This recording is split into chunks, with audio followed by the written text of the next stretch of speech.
누가복음 1장 1절부터 4절까지 여러분들 나누어 드린 유인물 보시면 1페이지에 그 서론 누가복음의 기록 목적과 방법 보면 나와 있습니다. 그걸 보고 저와 여러분들이 한 절씩 읽도록 하겠습니다.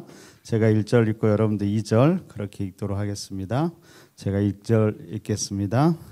우리 중에 이루어진 사실에 대하여 처음부터 목격자와 말씀에 일꾼된 자들이 전하여 준 그대로 내력을 저술하려고 붓을 든 사람이 많은지라. 그 모든 일을 근원부터 자세히 미루어 살핀 나도 데오빌로 각하에게 차례대로 써 보내는 것이 좋은 줄 알았노니 이는 각하가 알고 있는 바를 더 확실하게 하려 함이로다. 아멘. 자, 우리가 누가복음을 이제 계속 살펴보고 있는데 이번 주는 이제 16장부터 마지막 24장까지 3월을 전체 봅니다. 네, 보기 전에 우리가 다시 한번 이 누가복음에 대해서 생각해 보면 좋을 것 같아요. 처음 누가가 이 누가복음을 쓸 때 이렇게 이야기했어요. 1절을 다시 한번 보세요. 우리 중에 이루어진 사실에 대하여. 그러니까 다른 이야기를 누가가 한 게 아니라요. 우리 중에서 우리 가운데서 이루어진 우리 이야기를 하고 있다라는 거예요. 여러분, 그러니까 누가복음을 읽을 때는 어떤 마음으로 읽어야 돼요? 내 이야기로, 우리 이야기로 읽어야 된다는 거예요. 먼데 다른 데 있는 이야기가 아니라 우리 이야기라는 거예요. 그리고 이것이 뭐예요? 사실이란 사실. 꾸며낸 이야기가 아니라 분명히 수많은 사람들이 경험했고 수많은 사람들이 알고 있고 그 일을 지금 기록하고 있다라는 거예요. 그런데 처음부터 목격된 자와 말씀에 일꾼된 자들이 전하여 준 그대로, 그러니까 목격된 자들도 많이 있었고요. 그 말씀을 계속해서 이렇게 전하여 준 사람들도 있었다라는 거예요. 그리고 그것을 변형시키지 않고 그대로 어떻게 해요? 그 내력을 저술하라고 붓을 든 사람이 많았다라고 이야기해요. 누가만 복음서를 쓴 것이 아니라 당시에 수많은 사람들이 그 복음의 이야기, 우리들 안에서 일어난 이야기를 기록한 사람들이 많이 있었다라는 거예요. 3절을 보세요. 그 모든 일을 근원부터 자세히 미루어 살핀 나도. 누가가 역사가이기도 하다고 했잖아요. 의사이기도 하고. 그래서 근원부터 자세히 살펴보았다라는 거예요. 그래서 어떻게 했어요? 누구에게? 데오빌로 각하에게. 데오빌로는 누구라고 그랬어요?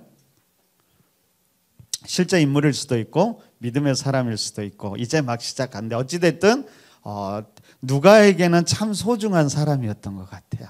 그래서 누가가 소중한 그 사람을 위해서 뭘 했냐면은 차례대로 써 보내는 것이 좋은 줄 알았느니.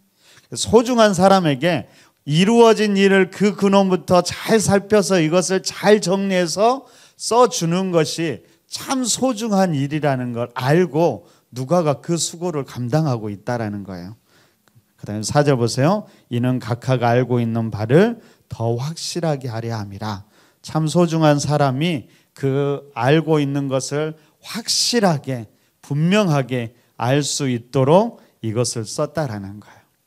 저는 여러분 고난주간 보내면서 복음서 하나 정도는 이렇게 좀 읽어보면 좋을 것 같고요.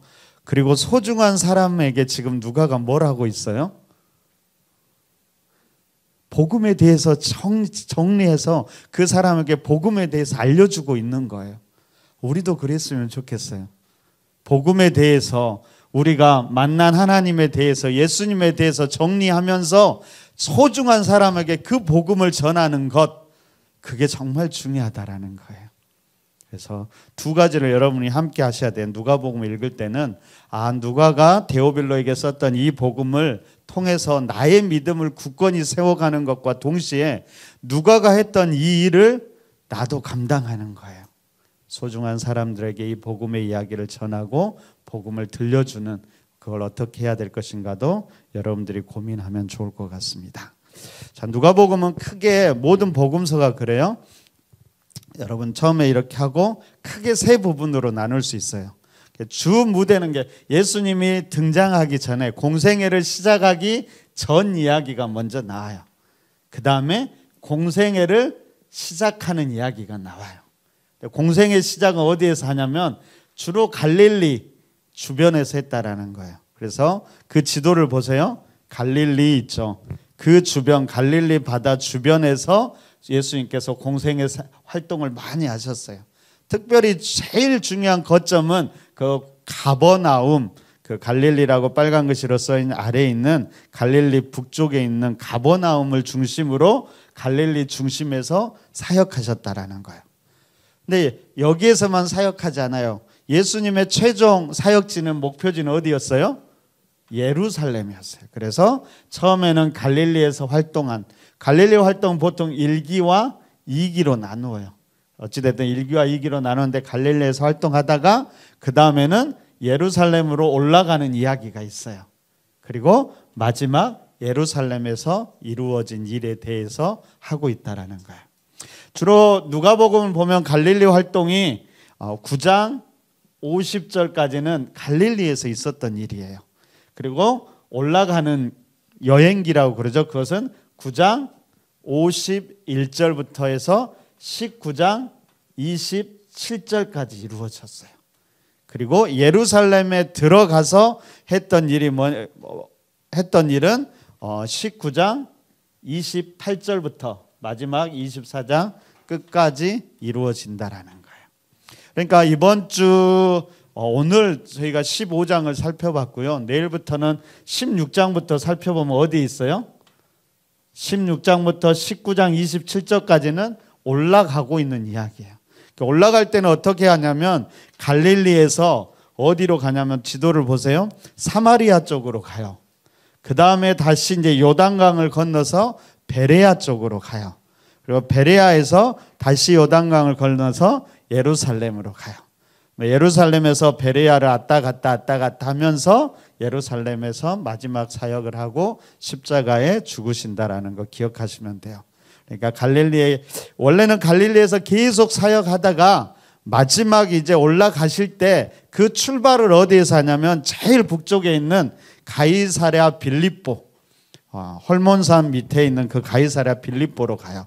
제가 예전에 처음 할 때 수련회 한번 하고 이제 올라간다고 그랬어요. 그래서 가이사랴 빌립보에서 이제 다시 가버나움 쪽으로 내려와서 사마리아 쪽으로 가서 베레아 쪽으로 가서 다시 예루살렘 쪽으로 간다고 전체적으로는 여러분들이 그렇게 생각하시면 될 것 같습니다. 자, 1장 그거 들어가기 전에 3페이지 한번 보세요. 3페이지 제일 위에 보면 연대기를 보면 여러분들 그 정도는 머릿속에 넣으면 좋을 것 같아요. 이제 좀 따뜻해져서 히터 꺼도 될 것 같아요. 제가 좀 추울까 봐 틀었는데 이제 꺼도 될 것 같아요. 자, 구약에서 여러분 핵심적인 나라들은 기억하면 좋을 것 같아요. 여러분 구약에서는 처음에 고대 근동의 패권을 잡은 나라가 어떤 나라였을까요? 아수르라는 나라예요. 그 다음에 바벨론, 그 다음에 페르시아, 바사라고 그래요. 그러니까 구약은 여러분들이 이스라엘 위에 어떤 나라를 생각하면 되냐면 아수르, 바벨론, 바사. 바사는 페르시아라고 생각하면 돼요. 아수르는 북이스라엘을 멸망시켰어요. 그렇죠? 바벨론은 남유다를 멸망시켰어요. 그다음에 바사는 다시 포로 돌아가게 했어요. 예루살렘으로 포로로 잡혀온 바벨론 때 잡혀온 이스라엘을 다시 돌아가게 했다라는 거예요. 신약 시대에는 여러분 누가 이제 등장하냐면 그리스, 헬라 시대. 그리고 헬라 시대 헬라의 대표적인 사람 누구였을까요? 알렉산더 대왕이 있어요. 그래서 신약 성경의 많은 배경은 헬라화가 되어 있어요. 헬라화가 되어 있다라는 거 보시면 될 것 같고 잠시 마캅이라는 독립을 쟁취하는 시기가 있었어요. 그런 다음에 어디 시대로 넘어가면 로마 시대로 넘어가요. 그러니까 이 헬라는 전체적으로 여러분들이 문화적인 것, 정신적인 걸 생각하면 돼요. 신약 시대는 전체적으로 헬라적인 사고가 있어요. 정신적인 사고가 있어요. 그리고 정치적으로는 로마의 지배를 받고 있었다라고 생각하면 돼요. 그럼에도 불구하고 이 유대인들은 끊임없이 독립을 추구하고 있는 독립을 추구한다라는 걸 생각하시면 돼요. 이런 복합적인 상황에서 이제 신약의 이야기가 펼쳐진다라고 생각하시면 될 것 같아요. 다시 1페이지로 넘어갑니다. 자, 앞에는 다 살펴봤으니까요. 쭉 넘어가고 그래도 한번 볼까요? 1장 5절부터 4장 13절까지는 이제 예수님이 탄생하시고 사역을 준비해요. 어린 시절 이야기, 사역에 준비하는 이야기가 나와요. 그다음에 4장 14절부터 9장 50절까지는 예수님의 이제 공적 사역이 시작되는 거예요. 어디에서 시작한다고요? 예수님 사역을 갈릴리. 그렇게 하시면 돼요. 대표적인 사역은 가르치시고 치유하시고 전파하시는 것. 그래서 이것을 통해서 뭘 전파해요? 생명 구원의 역사를 일으키는 거예요. 복음을 전파하시면서. 그래서 복음을 가르치시고 치유하시고 전파하시면서 구원의 역사를 계속 일으키고 있다라는 거예요. 그 박스 안에 있는 건 뭐냐면은 우리가 사복음서가 있잖아요. 사복음서에는 대부분은 이제 사복음서가 여러 가지 이야기가 겹치지만 그냥 누가복음에만 나오는 이야기들은 박스에 넣어놨어요. 누가복음. 그래서 다른 복음서에는 이 이야기는 안 나와요. 그래서 저희 공부할 때는 그런 말도 써요. 누가복음 특수 자료란 게 누가만 이야기한 이야기가 이 박스에 있어. 다른 제자들은 이 이야기는 안 했다라는 거예요. 그렇게 참고하시면 될 것 같아요. 아, 이런 것이 있구나 생각하시면 돼요. 여러분 막 외우고 이거 막 비교하고 거기까지는 안 하셔도 될 것 같아요. 자, 그러면 이제 신대원 가셔야 되는 거예요. 만약 공부하고 싶으시면 제가 특별반을 만들어 드리도록 할게요. 아무튼 이런 게 누가가 이야기했구나 생각하시면 될 것 같아요. 자, 9장 51절부터 19장 27절까지 예루살렘 여행하는데 핵심은 여기서 뭐냐면 제자들을 교육하는 거예요. 근데 성경을 보면 제자들만 있었던 건 아니에요. 무리들도 같이 막 따라갔다 붙었다 따라갔다 붙었다 하는 것 같아요. 제자들은 끝까지 함께 가지만은 무리들은 함께 했다가 떨어졌다가 함께 했다가 떨어졌다 그래요. 예수님이 원하시는 것은 제자일까요? 무리일까요? 제자. 여러분들은 제자일까요? 무리일까요? 정말이요? 아멘. 그래, 예수님이 원하는 건 제자예요. 왔다가 갔다가 왔다가 갔다가 그런 무리들이 아니라는 거 기억하시면 좋을 것 같아요. 그래서 처음에 9장, 10장, 11장은 제가 이렇게 묶어봤어요. 제자도에 대해서 이야기해요. 이제 제자들과 같이 가는데 제자라면 어떠해야 되는가? 핵심은 그런 것 같아요. 뒤를 돌아보지 말고 오직 예수님만 바라보고 가는 거예요. 손에 쟁기를 잡은 사람이 자꾸 뒤를 돌아보면 삐뚤삐뚤 간다겠잖아요. 무리들은 왔다 갔다 해요. 자꾸 뒤를 바라보면서. 제자는 그렇지 않아요. 예수님과 함께 앞을 보면서 표대를 향해서 목표를 향해서 예수님과 함께 가는 사람이 제자예요. 여러분은 제자예요? 무리예요? 이제 목소리가 조금 작아졌어요. 더 커져야 돼요. 제자예요. 제자. 그리고 이제 제자들을 파송하고 70인 제자들 파송하고 이제 선한 사마리아인 이야기도 들려주시고 기도도 가르쳐 주시고 그러면서 복 있는 자가 있다. 그거는 시옷이 두 개예요. 복 있는 자와 화 있는 자. 근데 제가 잘못 썼는데 복 있는 자도 괜찮다. 제자는 복을 이어주는 사람이라고 생각해도 괜찮겠다라는 생각을 해봤어요. 그다음에 제자들이 관심을 가져야 되는 게 뭐냐면 하나님 나라예요. 나라.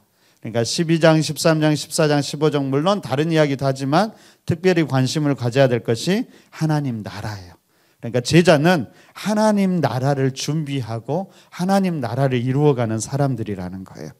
그래서 12장은 하나님 나라를 준비하는 삶, 먼저 그의 나라와 그의 의를 구하라. 그래야면 이 모든 것을 너희에게 더해주겠다라고 약속하죠. 제자는 하나님 나라를 소망하는 사람들이에요. 이 땅의 것은 자연스럽게 하나님이 채워줄 것을 기대하는 사람들이에요. 무리들은 어떤 사람이에요? 반대로 이 땅의 것에 힘쓰는 사람. 그러면서 하나님 나라는 그냥 주님이 주실 거라고 생각하는 사람. 우리는 제자는 하나님 나라를 함께 꿈꾸며 힘쓰는 사람. 이 땅의 것은 그냥 주님이 주신 것으로 받아들이는 사람. 여러분들은 제자예요? 무리예요? 이제 목소리가 더 작아졌어요. 제자로 살아가야 돼요. 13장에 보면 하나님 나라를 준비하는 삶은 뭐냐? 회개하고 좁은 문으로 들어가기를 힘써라. 그런데 여전히 바뀌지 않는 사람들, 바뀌지 않는 예루살렘을 보면서 예수님이 탄식하셨어요. 예수님이 여러분들을 보면서 기뻐하세요? 탄식하세요? 탄식하면 그게 누구예요? 제자예요? 무리예요? 무리. 여러분은 제자예요? 무리예요? 왔다 갔다 하는 사람들은 다 무리. 14장 15절 보면 제자로 살아간다고 이 땅을 잘 사는 것 같진 않아요. 믿음으로 산다고 이 땅을 잘 사는 것 같진 않아요. 더 힘들고 고난 가운데 있어요. 그렇지만 하나님이 역전시킨다고 그래요. 높은 자는 낮아지고 낮은 자가 높아지고 먼저 된 자가 나중되고 나중된 자가 먼저 되고 내 생명을 희생하는 자가 생명을 구원받아요. 자기 생명을 유지하려는 자는 오히려 생명을 잃게 된다라는 것. 하나님 나라가 그런 나라라는 거예요. 그리고 하나님 나라는 이 땅에서 잃어버린 자를 찾는 거예요. 그런 것들 보시면 될 것 같습니다. 그리고 이제 내일부터 할 이제 16장, 이제 16장, 17장은 한마디로 그렇게 기억하시면 될 것 같아요. 종말론적인 삶. 그러니까 하나님의 나라가 멀지 않은 마지막 때가 멀지 않았다라는 거예요. 그러면은 어떻게 살아야 되는가? 제자는 저는 이렇게 정리하고 싶어요. 이 땅의 것으로 하나님 나라를 준비해야 돼요. 그러니까 이 땅의 것으로만 만족하는 것은 무리들이라는 거예요. 제자는 이 땅의 것으로 하나님 나라를 추구하는 삶을 살아가요. 그리고 이게 마지막 때를 위한 삶이라는 거예요. 그러니까 옳지 않은 청지기 비유에서 뭐예요? 불의한 재물로 너만 먹고 잘 살고 잘 살려고 하지 말고 어떻게 하라고요? 친구를 사귀라고 그래요. 그리고 도와주라고 그래요. 그걸로. 한마디로 불의한 재물이지만 그걸로 뭘 준비하라는 거예요? 영혼을 준비하라는 거예요. 하나님 나라를 준비하라는 거예요. 율법도 마찬가지예요. 율법도 완전하진 않아요. 하지만 이 율법도 하나님 나라를 준비하면서 사용된다면 율법도 소중한 것이 될 수 있다라는 거예요. 이런 비유로 어떤 이야기 하냐면 부자와 나사로 이야기를 해줘요. 부자는 떨마다 막 잘 먹고 잘 살고 있었어요. 근데 그 집 대문 앞에 누가 있었어요? 나사로라는 거지가 있었어요. 성경을 자세히 보면 부자가 나사로를 잘 챙기지 않은 것 같아요. 성경을 잘 읽으면 나사로를 거기에 두었다라는 표현도 나와요. 왜 하나님이 두신 것 같아? 하나님이 왜 거기에다 두었을까? 저는 부자를 위해서 나사로를 두었다고 생각을 해요. 이 땅의 것으로 하나님 나라를 준비하는 삶은 뭐냐? 연약한 자들을 돕고 도와주는 거예요. 이것이 하나님 나라를 준비하는 삶이에요. 근데 부자는 그렇지 않아서 자기만 잘 먹고 잘 살았다. 하나님 나라 갔더니 어떻게 됐어요?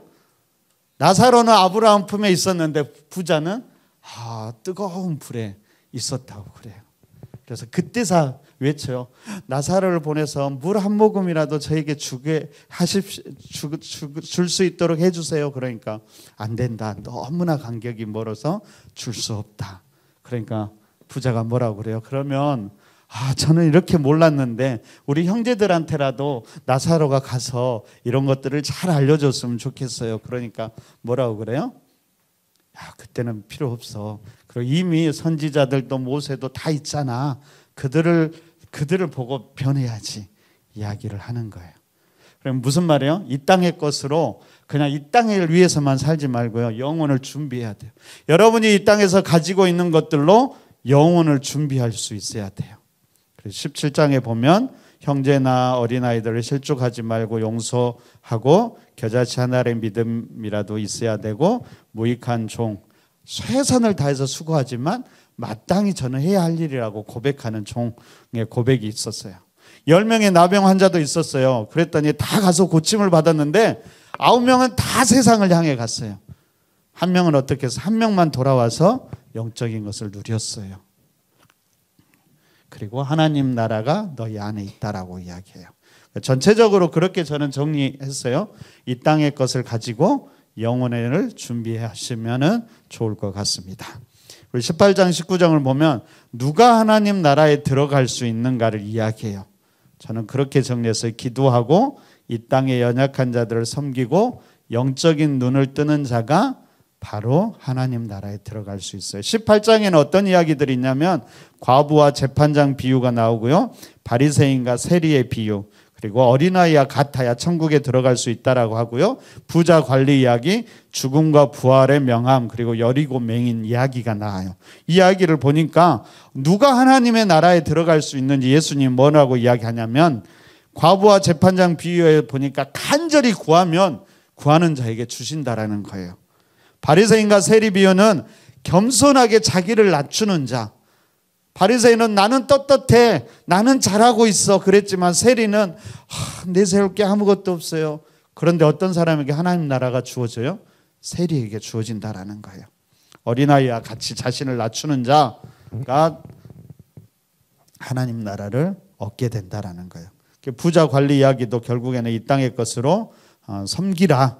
그리고 여리고 맹인, 우리가 다 이 땅을 살아갈 때 맹인처럼 생겼지만 영적인 눈을 뜰 때 우리가 하나님 나라에 들어갈 수 있다라고 이야기하고 있어요.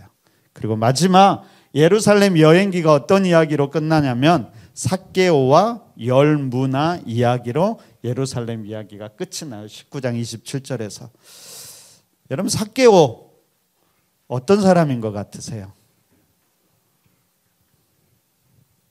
키도 작고 볼품도 없잖아요. 그렇지만 예수님을 너무 사모하고 사랑하는 사람이었어요. 자기의 가진 것들을 기꺼이 드리는 줄 아는 사람이었어요.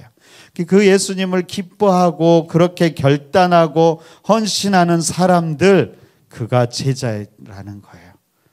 열 문화 비유는 뭐야? 주인이 문화들을 다 주었어요. 한 문화, 다섯 문화, 열 문화 줬어요. 그런데 어떤 사람은 그냥 숨겨놓고 그냥 땅에다 묻어놨어요. 근데 어떤 사람이 이곳으로 열심히 해서 드렸다라는 거예요. 우리는 하나님이 주신 것들 어떻게 사용하고 있는가? 16장부터 17장까지, 19장까지 마지막 때를 우리가 살아가고 있는데 우리에게 허락한 이 땅의 것들을 어떻게 사용하느냐가 마지막 때의 모습을 결정한다라는 거예요. 하나님 나라를 결정한다라는 거예요. 여러분들은 어떻게 사용하고 있는지 반드시 돌아봐야 돼요. 나에게 있는 재물은 내가 어떻게 사용하고 있는가? 나에게 있는 건강을 내가 어떻게 사용하고 있는가? 나에게 있는 재능은 내가 어떻게 사용하고 있는가? 정말 내가 마지막 때 하나님 나라를 사모하고 준비하고 있는가? 아니면 여전히 나는 이 땅의 삶에만 얽매여서 살아가고 있는가를 이걸 묵상하시면서 여러분들 돌아봐야 되고, 나는 그러면 어떻게 결단해야 되는가를 생각해 봐야 된다라는 겁니다. 어쨌든 16장부터 마지막 19장 27절까지는 제자란 어떤 사람인가를 보시면 좋을 것 같습니다. 그리고 이제 예루살렘으로 들어가세요. 그래서 19장 28절부터 마지막 24장까지는 예루살렘에서 있었던 일인데요. 19장 28절부터 21장 38절까지는 이제 예루살렘에서 먼저 사역하세요. 바로 십자가를 지시진 않고요. 예루살렘에서도 하실 일을 하셨다라는 거예요. 그래서 첫 번째로 어떤 걸로 시작할까요? 예루살렘을 들어갈 때 이제 예루살렘 입성이 시작되는 거죠. 예루살렘 입성을 될 때 어떻게 시작하냐면 무리가 부르는 기쁨의 찬양, 호산나 다윗의 이름으로 오시는 이여 하면서 막 무리들이 예수님을 따라서 예수님을 높이면서 예루살렘을 입성해요. 그런데 무리들은 예루살렘을, 예수님을 제대로 알지 못했다라는 거예요. 그래서 예수님이 그들을 보면서, 예루살렘을 보면서 눈물을 흘리시고 우시면서 멸망을 예고해요. 이후에 예수님은 이제 성전을 정결하게 하시죠. 성전에 잘못된 것들을 깨끗하게 하신다라는 거예요. 여러분, 우리가 저 무리를 보면서 막 호산나 찬양하는 모습을 보면서 이것이 다 해결해 주지 않아요. 우리도 하나님을 막 찬양하고 기쁨으로 노래하는 것 같지만 성경은 그것이 우리의 모든 것을 해결해 주지 않는다라고 이야기해요. 직접적으로 이야기하면 그렇다고 해서 우리가 다 구원받는 하나님의 백성이 될 수 없다라는 이야기도 하고 있다라는 거예요. 중요한 건 뭘까요? 예수 그리스도를 만나고 알고 내 삶 가운데 그분을 모시고 마음 가운데 모시고 내 삶이 변화되는 것, 그것이 주님이 원하시는 모습이고 하나님 나라를 소유한 자의 모습이요. 그렇지 않고 예루살렘처럼, 당시 예루살렘처럼 겉은 정말 멋있고 화려하고 모든 종교적인 활동들은 다 이루고 있는데 그 속에 들어가니까 어때요? 장사하고 있고 막 본질적인 걸 다 잃어버리고 막 거기서 세속적인 일들이 일어나고 있다라는 거예요. 예루살렘만 그렇게 보지 말고 우리 안에 이런 모습은 없는가 살펴봐야 되는 거죠. 겉은 정말 멋있는 사람들, 세상으로 보나 교회에서 종교적으로 보나 하나도 문제가 없는 것처럼 보이지만 진정 그 속의 모습은 어떤가를 살펴봐야 된다는 거예요. 돌아봐야 된다는 거죠. 성경을 보면서 19장에 보니까 예루살렘 입성하고 성전을 정화했죠. 예수님이 다 엎으세요. 그러면서 뭐라고 하셨어요? 성전은 어떤 곳이라고요? 만민의 기도하는 집. 두 가지 의미가 있어요. 만민의 기도하는 집은, 성전은 기도하는 집이에요. 여러분 성전이잖아요. 그렇죠? 기도하는데 내가 얼마나 힘쓰고 있는가. 새벽 예배 때 안 보이는 사람들은 다 집에서 열심히 기도하고 계시잖아요. 그렇죠? 다 누워서라도 기도하고 자기 전에 기도하고 있을 거예요. 두 번째는 뭐예요? 만민을 위해서 기도하는 집이라는 거예요. 세상을 품고 안타까워하지 마시고 기도하시면 돼요. 세상을 바라보면서 예수님이 이렇게 하셨다라는 거예요. 아무튼 19장 보면서 우리의 모습을 봐야 돼요. 끊임없이 우리 이야기라니까. 이 이야기는 누가복음은 다른 사람 이야기 아니라 우리 이야기, 나의 이야기라는 거예요. 자, 20장에 이제 논쟁해요. 예루살렘에서 종교적인 세력들, 정치적인 세력과 끊임없이 논쟁하고 갈등합니다. 권위에 대해서 포도원 농부 비유도 하시고 세금 납부 문제, 부활 논쟁, 그리스와 다윗의 자손, 그리고 서기관들을 삼가라, 이런 문제에 대해서 계속 논쟁하고 싸우세요. 두 가지를 봐야 돼요. 논쟁의 속에서는 뭘 봐요? 첫째는 여전히 제가 그 설교 때 이야기한 것, 바벨론 세력과 끊임없이 갈등하는 걸 봐야 돼요. 끊임없이 복음을 방해하는 세력들이 있다라는 거예요. 두 번째는 예수님은 논쟁함에도 불구하고 그들이 돌아오기를 바라셨을 거예요.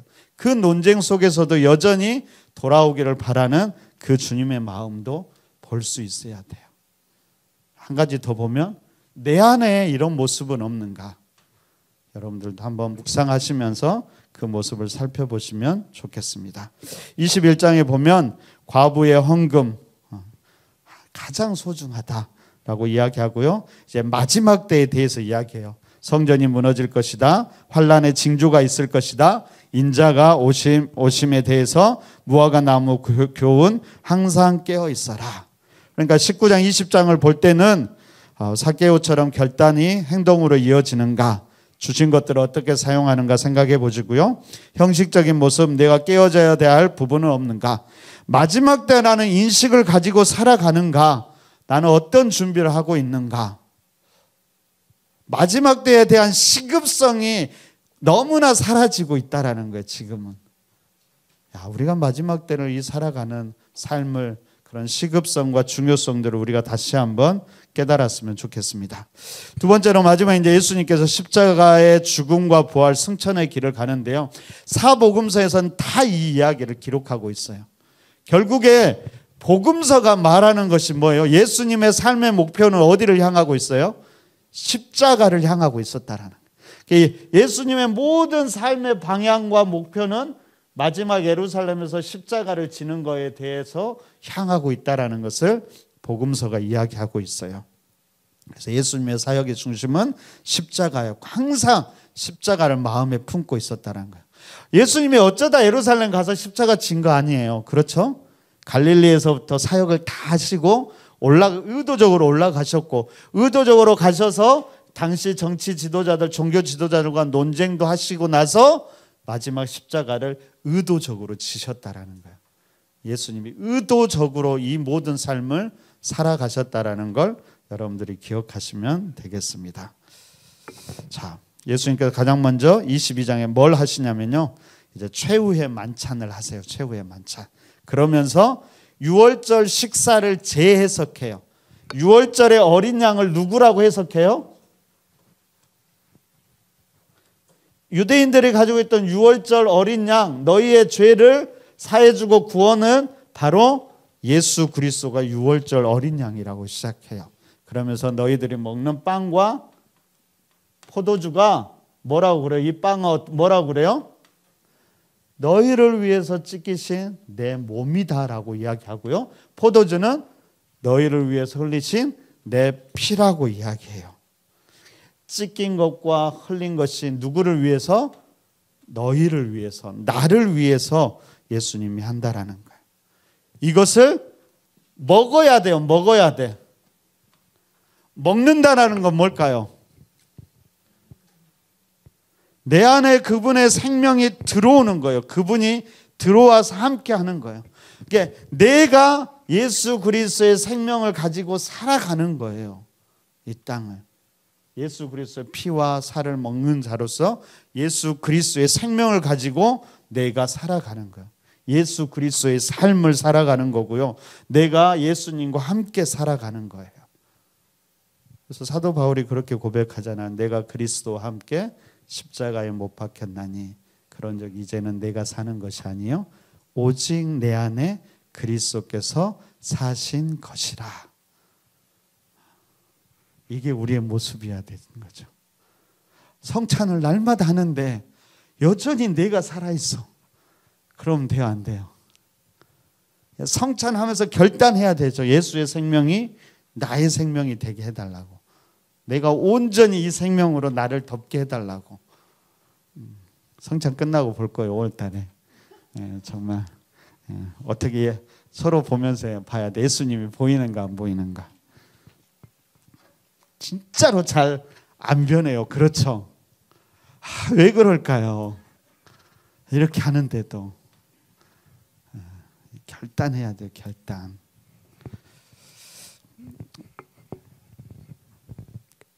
자, 최후의 만찬에서 유월절 식사를 재해석함으로 자신의 죽음의 의미를 설명해주고 제자들에게 다시 한번 권면하고 부탁드립니다.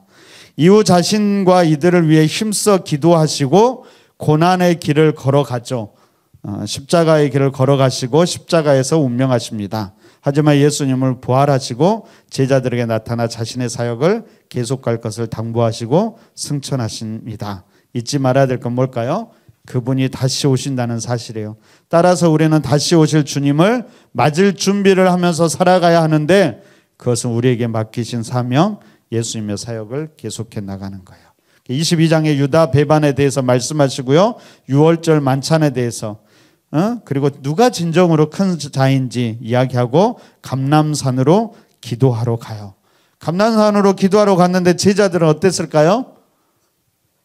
그때도 잠을 못 이겨요. 결국에는 베드로가 부인하고 고난을 부인을 하게 되죠.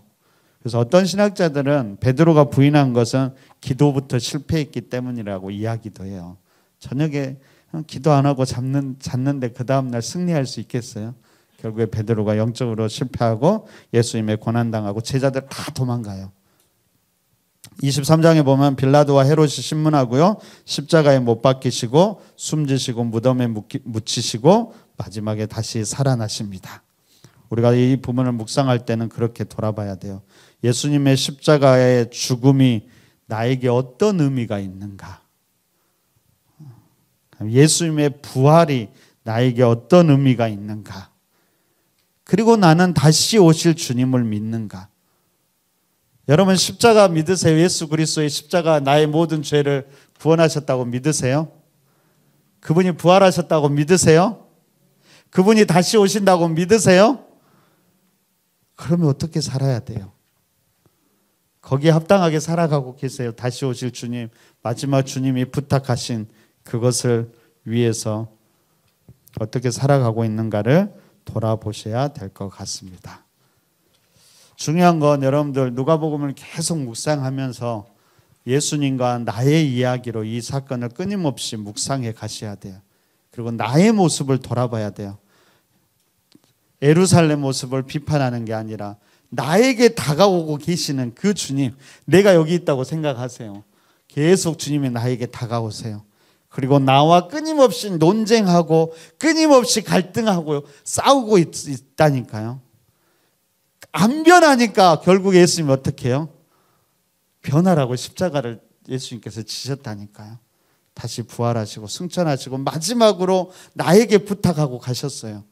나는 어떻게 살아갈 것인가를 결단해야 돼요.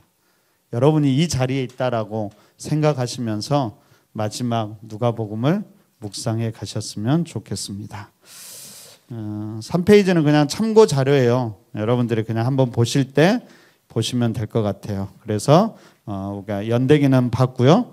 그 아래는 이제 마지막 예수님이 마지막 어떻게 보내셨는지 베다니로부터 예루살렘 1번, 2번, 3번, 4번, 5번, 6번 찾아서 예수님이 마지막 골고다 예루살렘 입성해서 골고다로 이렇게 움직이셨다라는 거 참고하면 될 것 같고요. 한 장 4페이지 넘기시면 마지막 한 주간의 사역, 이제 우리가 고난 주간도 다가오잖아요. 이미 다 알고 있는데 그래도 한번 이런 일이 있었다라는 거. 일요일 날 예루살렘에 입성하세요. 입성하셨고 월요일 날 이제 권위의 날이라고 해서 이제 무화과 나무도 저주하시고 성전도 정화하고 그다음에 그런 이야기들이 있고요. 화요일 날은 이제 변론의 날이라고 해서 이제 논쟁하신 날이에요. 논쟁하신 날. 그리고 수요일은 이제 잠시 쉬셨던 것 같아요. 네, 그럼에도 불구하고 이 수요일에도 계속 영적인 활동들은 이제 이루어지고 있었다라고 보고요. 목요일 날은 고민의 날, 비의 날이라고 하는데 이게 꼭 고민의 날, 비의 날일까? 저는 이제 그렇게 생각해 보는데 6월절 식사를 하시고 이제 그 산으로 올라가셔서 겟셋마네 동산에서 기도하시고 잡히게 되는 이 목요일 날, 목요일 저녁이죠. 그다음에 금요일 날이 이제 순환 받으시는 날. 안나스가 이제 신문을 계속 이렇게 당하죠. 아까 이 앞에 있는 그림은 거의 다 이 금요일에 이루어진 날들이 대부분이에요. 그다음에 토요일 날 무덤을 지키고 봉인하고 계시고 주일 날 부활하셨다라고 이야기를 합니다. 그렇게 참고하시고 마지막 고난 주간 이렇게 흘러가고 있다라는 것도 참고하시면서 여러분들이 누가복음을 묵상하면 좋을 것 같습니다. 무엇보다도 보시면서 이제 고난 주간도 보내고 있잖아요. 좀 십자가를 좀 많이 생각했으면 좋겠고요. 십자가의 의미에 대해서 왜 예수님께서 십자가를 지셨는지, 십자가를 통해서 이루고 싶은 것이 무엇인지, 그리고 그의 제자들, 여러분 제자라고 다 외쳤잖아요. 제자들에게 정말 기대하고 부탁하신 것이 무엇인지 다시 한번 묵상하면서 이 사순절도 그리고 다가오는 고난절도 보내시고 마지막 부활의 아침을 맞이하시기를 부탁드립니다.